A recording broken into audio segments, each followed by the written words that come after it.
Now, moving to the next page, page 49, let's take a glance at some of these miscellaneous chords.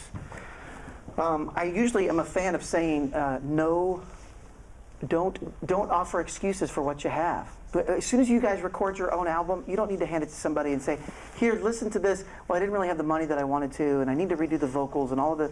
Don't do that. I do it sometimes too, but don't do it. You don't need to. This is what you did. This is what you had. Give it up and show people what you got, right? So I'm going to tell you right up front, I have more vocabulary with the piano on these oddball chords, because I was a jazz piano player, came to guitar later. I kind of do this other stuff on guitar, so I'm a little slower on finding these shapes because I don't use them as often on guitar, but I think I can still teach you something out of it. So let's look at the top left diagram. The other white meat, the other 7th chord, we want an A minor major 7 to show our thing. So now, we created that A minor chord earlier. Boom, there's our A minor. 1, 5, minor 3rd here. So if we keep the minor 3rd, the C, but we take the G string, 2nd fret, and only go up 1 fret, and we make this very close shape to the other one. And there's our A minor major 7 shape. Okay, so take a second before we move off of the 7th chord. If you recall from last week, when we were looking at the different formulas, you had major 3rd and major 7th. You had, for the top one, for the minor 7 chord, you had minor 3rd and minor 7. Then we had the dominant, which had a major 3rd and a minor 7, and this is the one that swapped. So I'm hoping that you've visualized now, as we've moved around the fretboard, those different variations, where the 3rd was in your voicing, where the 7th was in your voicing, and how you can move those around, okay? I'm saying that again in case you're watching on the video. Before we go any further, if that hasn't made sense, go back and watch what we just did with that in mind, that the 3rd of your voicing, the 7th of your voicing, or your octaves can move around to create these different ones fairly easily. And also bar chord versions can be brought out. Any questions so far before we move forward? Yeah, we're good? Nobody wants chocolate right now? Nobody's... You could just make up a good question.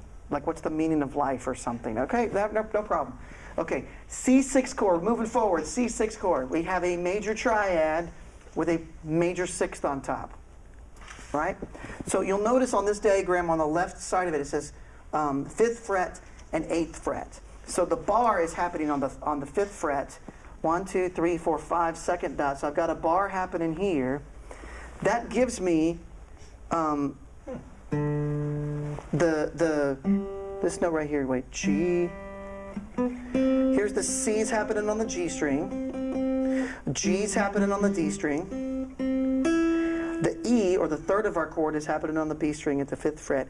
And now I'm going to grab the 6th from the bottom. The A, that's the lowest note of my chord, so that's the 6th of C.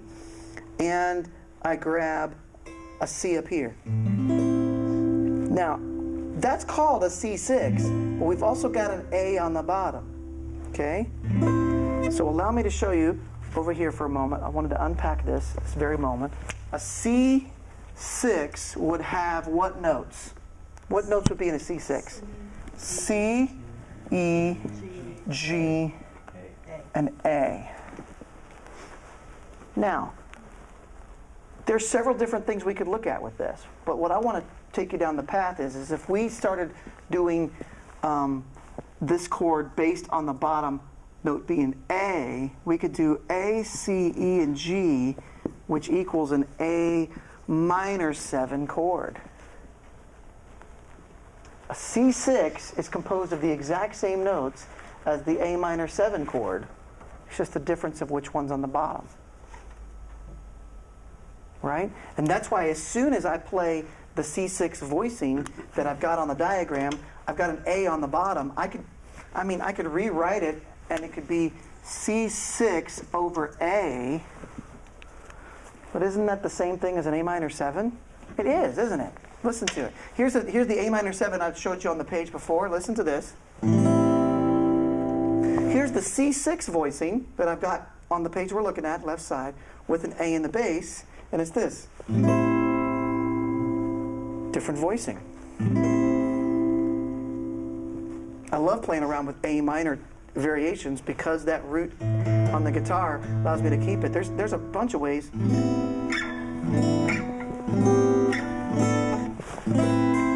There's all kinds of ways to do an A minor that can be really fun, right? So exploring them is cool. A C6 and an A minor 7, same notes, it's just a different note on the bottom. Okay? I like to keep pointing these out because as I discovered these in my own path, they started opening up a lot of possibilities for me, making it a lot more flexible in how I approach the instrument. Okay, so let's take a look at a voicing that's E minor 6. Now we're on the bottom left diagram of page 49. Now our typical E minor shape that we all learned day 1 of our, or day 2 of our guitar class is just having these 2 frets down here, right? So there's our E minor triad, no problem, okay? But to get a 6th in there, what's the major 6th of E? The major 6th of E, the E scale is E, F sharp, G sharp, A, B, C sharp. C sharp is the major 6th of E. So I want to take this chord, this E minor, and I want to add a C sharp to it. The easiest one would be to take the open B string, and I've already got a B happening here on the A string, so I can sacrifice this double B and go up 2 frets and grab the C sharp there. So if I literally just leave the G string open, but I'm fretting these 3 guys, there's an E minor 6. Now let's see if you were able to follow me from earlier, pay attention. What other name could I give this chord when it's an E minor 6? From just a few minutes ago in an earlier segment, the minor 6 chords could also be a half diminished 7th, exactly. But in this case, it's going to be on the C sharp note. Okay, so it could be this is the same pitches, E, G, B, and then an added C sharp. It's the same notes as a C sharp half diminished 7. Okay, so I could take this same voicing here, and take. Now watch this. I'm going to swap the roles because right now this finger is giving me a B, and this finger is giving me a C sharp. But if I let this finger get off, give me the B there, and I grab a C sharp this way on that string, now here's my C sharp half diminished 7. Or I could do it with a B in them.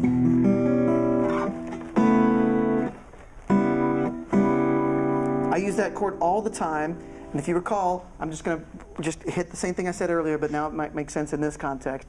You could take this half diminished 7 and make it be the 2 chord of a 1 minor with a 5 in the middle. So if I do a C sharp diminished, call that the 2,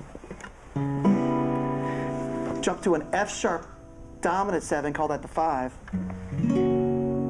I'll then resolve at the 1 of B minor. I'll say that again. I'll take a C sharp diminished, excuse me, that becomes a 2 of the 5 F sharp 7, getting me to the 1 of B minor. Okay? Same thing as a E minor 6. C sharp half diminished 7, E minor 6, same thing. Isn't that fun? All the theory geeks should rejoice in this awesomeness. Okay? Now let's take a look at just some guitar voicings on the rest. Looking at the upper right-hand corner of page 49, the D7 flat 5, or the flat 5 diminished. Okay? Again, the chart is showing us a 5th fret and 8th fret indicators. So the first thing that we're going to do is on the A string, we're going to go 5th fret. 1, 2, 3, 4, 5. 5th fret is where I need to start. My bad. So now this is a D. The next thing on the D string up here is 6 frets above the D. That's a tritone. We all love tritones.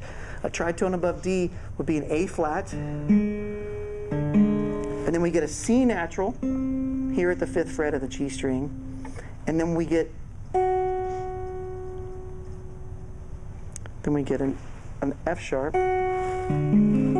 So that shape right there is D, F sharp, A flat, and C. Coming over here for a second. The dominant 7 flat 5 of D.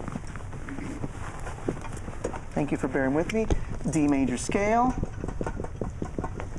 What's the formula of a dominant 7 flat 5? And I know you guys have been doing all your homework from module 14. 1, 3, 5, flat, 7 flat. 7 flat. I give you 80% and as much chocolate as you can stand. 80%? Yes, because we were looking for a dominant 7 flat 5. And that's what the upper right of page 49. So we would have needed to add to this formula this guy right there. Okay? But you were close. What you gave me a dominant 7. I don't think you said flat 5. I said 5 flat. So Oh, you know what? You did. And I said just 5 flat rather than flat. Gotcha. So you had it right in your brain as you said it wrong. Gotcha. Okay. So that's good job, by the way. So then that formula there is going to result in 1, 3, 5, 7, or we'll have these notes: D, F sharp, A flat, and C natural. Right?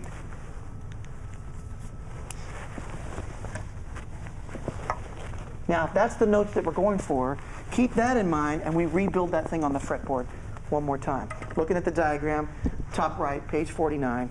5th fret is the 2nd dot. Here's a D. The A flat right next to it. The C above that. And an F sharp. Boom. That's a great dominant function to head to a G something. Let the D be a 5 something. So if I go, so forth. Okay?